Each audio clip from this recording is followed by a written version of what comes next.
खुदा की कसम, ला इलाहा इल्लल्लाह, चर्स का नशा हल्का है और लड़कियों का नशा नौजवान के लिए चर्स से, बोलो भाई, ज्यादा खतरनाक। चर्स अल्लाह ने इंसानों के लिए पैदा नहीं की, औरत अल्लाह ने मर्द के लिए बाकायदा पैदा की है, बनाया है।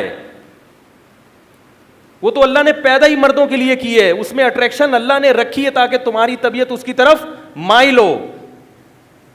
चर्स फ्री में बांटने की इजाजत नहीं है और लड़कियों को लड़कों के साथ लाके बिठा दिया। एक फर्क समझ में आया चर्स में और लड़कियों में? अब आप ये नहीं कहना लड़कियों को चर्स से तशबीह नहीं दे रहा मैं लड़कियों को चर्स से। लड़कियों का जो नशा है उस नशे को चर्स के नशे से तशबीह दे रहा हूं कि वो नशा कम दर्जे का खतरनाक और ये नशा ज्यादा दर्जे का। क्यों? उसको अल्लाह ने इंसानों के लिए नहीं बनाया, इसको अल्लाह ने बाकायदा मर्दों के लिए, ये ऑर्डर पे तैयार की गई है आदमी के लिए, अट्रैक्टिव बनाया है अल्लाह ने। एक फर्क। दूसरा फर्क, ये क्यों खतरनाक है? चर्स की तरफ गंदे लोगों की रगबत होती है, उसकी बदबू से तबीयत हर एक की माइल नहीं होती। पहली दफा पीना मुश्किल है। औरत की तरफ तबीयत, ये इंसान की फितरत है। पैगंबरों की तबीयत भी औरत की तरफ माइल होती है, सहाबा की भी, ताबईन की भी, बुजुर्गान दीन की भी, मुफ्तियों की भी, डॉक्टरों की भी, इंजीनियरों की भी। क्योंकि जो भी अल्लाह ने बनाया है ना मर्द, वो मर्द पहले है, बाकी चीजें, अरे बोल लो यार, वो बाद में बाकी चीजें। गुस्से में होता है, बदअखलाकी भी चलेगी भी मार्केट में।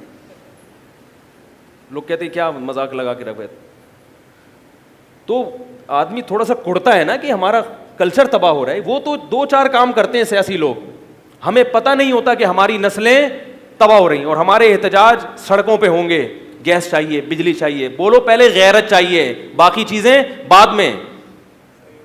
हमें हया चाहिए, हमें इस्लाम चाहिए, हमें मजहब चाहिए पहले। हमें अपनी औलादों को यह देखना है कि ये हमारी रहें, बेटी हमसे पूछ के शादी करे। घरों से भागने का माहौल नहीं चाहिए, बॉयफ्रेंड गर्लफ्रेंड वाला माहौल नहीं चाहिए। तो मैं ये अर्ज कर रहा था कि चर्स की तरफ रगबत किन लोगों की होती है? गंदे लोगों की। शराब और चर्स नशा है, बदबू है, पहली दफा पीना बहुत मुश्किल है। और औरत की तरफ रगबत ये इंसान की नेचर है, फितरत है। नहीं आ रही ना? फितरत है भाई, ये तो माइल होगी, चाहे वो मौलवी साहब हो, मुफ्ती साहब हो, बुजुर्ग हो, डॉक्टर हो, इंजीनियर हो, चपड़ासी हो। आदमी होना जरूरी है इसके लिए। आदमी हो तो जहां औरत होगी तबीयत उसकी तरफ, इसी तरह औरत की तबीयत भी मर्द की तरफ माइल होती है। ये तीसरा फर्क है। आपका दिल तो चाहेगा कि चर्स पी लूं, चर्स का दिल नहीं चाहेगा कि मैं उसके पेट में चली जाऊं। जबकि आपके साथ अगर लड़कियां हैं तो जहां आपका दिल चाहेगा तो वो भी देखेंगी कि ये, उनका दिल भी आपकी तरफ, बोलो ना यार। आप जब गोश्त लेके निकलते हो शॉपर में तो चील और कौवे उस गोश्त की तरफ माइल होते, आप उस गोश्त को बचाते हो। हमारे हजरत फरमाया करते थे कि अगर गोश्त का भी उड़ने का दिल करे फिर गोश्त को बचाना कितना मुश्किल हो जाएगा।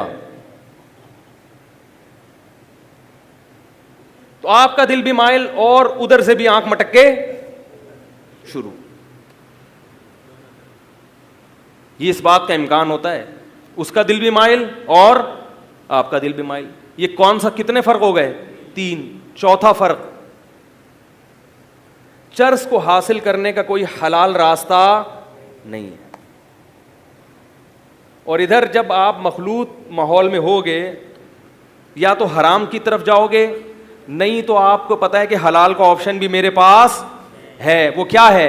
निकाह।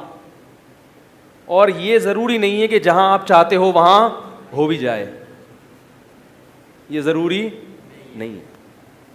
आपको वो पसंद आ रही है, जरूरी नहीं कि उसको भी आप पसंद आ रहे हैं, और दोनों के एक दूसरे पसंद आ रहे हैं, जरूरी नहीं कि दोनों के अब्बाओं को भी एक दूसरे पसंद आए। उससे क्या होगा? डिप्रेशन। इतने वाकयात हैं मेरे पास जो कॉल्स आती हैं, कितनी लड़कियां खुदकुशी कर चुकी हैं को एजुकेशन में पढ़ने से। ये मीडिया आपको नहीं बताएगा। मीडिया ये बताएगा फलां मौलवी ने बीवी के मुंह पे तेजाब फेंक दिया, ये नहीं बताएगा कि लम्स यूनिवर्सिटी में या कराची यूनिवर्सिटी में फला लड़की ने को एजुकेशन की वजह से बिजली के खंबे से लटक गई और फला लड़के ने बिल्डिंग से छलांग लगा दी। क्योंकि आपका मीडिया इस कल्चर को खुद फरोग देने की कोशिश में लगा हुआ है। खुदकुशियों का जो रेशो आपके मुआशरे में है, जितनी खुदकुशियां हो रही हैं उनमें 99% नाकाम मोहब्बतों की वजह से हैं। मैं अखबारों की खबरें, इंटरनेट की खबरें नहीं पेश कर रहा, मैं ग्राउंड रियलिटीज का कायल हूं। यकीन नहीं आता, अस्पताल में जो खुदकुशी के केस हैं वहां आप कॉपी पेंसिल लेके जाएं और उनके नाम और बल्दियत नोट करें कि कितने मरे और फिर उनकी तहकीक करें क्यों मरे। तो 99 क्यों मरे होंगे? सेटिंग हुई, मगर वो सेटिंग नाकाम हो गई।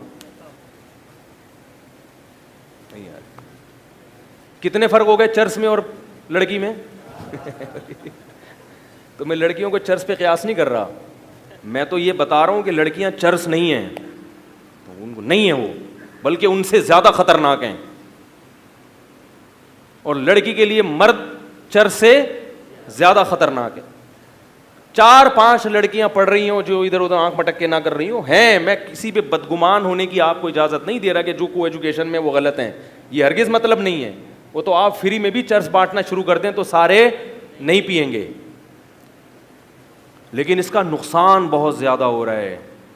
जिना बहुत तेजी से फैल रहा है यूनिवर्सिटियों में। ये सियासी रहनुमा खुदा की कसम क़यामत के दिन तुम्हें अल्लाह के अजाब से नहीं बचाएंगे। इन सियासी अभी वोटिंग होने वाली है, ख़ास तौर पर KPK के लोगों को कह रहा हूँ एहतजाज करो। इसलिए कह रहा हूँ कि वहाँ इतनी भारी अक्सरियत एहतजाज कर सकती है, बाकी इलाकों में कौम की अक्सरियत के बारे में हम ये नहीं कह सकते कि वो एहतजाज करेगी। वो मौलवियों को मखनचू समझ रहे हैं लोग। मौलवियों क्या समझते हैं?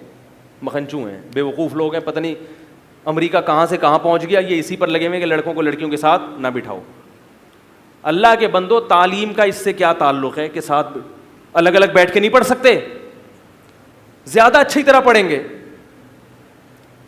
एक शख्स आया, थोड़ी सी बेहुदा मिसाल है माजरत के साथ, मौलाना अशरफ अली थानवी रहमहुल्लाह के पास आया कि मैंने अपनी बेटी को एजुकेशन में एडमिशन करा दिया है, लड़के पीछे पड़े रहते हैं, उसके तंग करते हैं, मैं क्या करूं? फरमाया कि मुर्गी को 10 मुर्गों में छोड़ दिया और अब आगे कह रहे कि वो थे हकीकी बात करने वाले, कोई और होता है रूहानी इलाज बता देता इसका। वो रूहानी इलाज होता है लड़कों को नामर्द बनाने का। कहा कि एक मुर्गी 10 मुर्गों में छोड़ दी, 10 मुर्गियां एक मुर्गे में छोड़ोगे ना, वो एक मुर्गा 10 को नहीं छोड़ेगा। हकीकत बताओ, अगर वो मुर्गा होगा, अगर वो क्या होगा? मुर्गा हो। और एक मुर्गी 10 मुर्गों में छोड़ दी और अब आप कह रहे हैं माहौल पता नहीं कैसा खराब हो रहा है, कैसा हो गया, हमारे ज़माने में तो ये सब कुछ नहीं होता था। सेंसलेस लोग हैं बिल्कुल। इस्लाम वो बात करेगा जो हकाइक की दुनिया पर मबनी हो, हवाई बातें इस्लाम नहीं करता। निसाब पे ज़्यादा जोर है कि निसाब कैसा होना चाहिए। बहुत खूबसूरत निसाब हो, लड़के लड़कियां इकट्ठे बैठ के पढ़ेंगे, उससे कोई फ़ायदा नहीं हो। आप जवान लड़की के साथ बैठे हुए हैं और उसको पर्दे की तबलीग कर रहे हैं और वो आपको दाढ़ी की तबलीग कर रही है। मुमकिन है आप दाढ़ी रख लें, वो पर्दा भी कर लें, मगर आप दोनों लाजमी फितने में मुब्तला होंगे। दूसरों से कर लेगी, आपसे नहीं करेगी वो।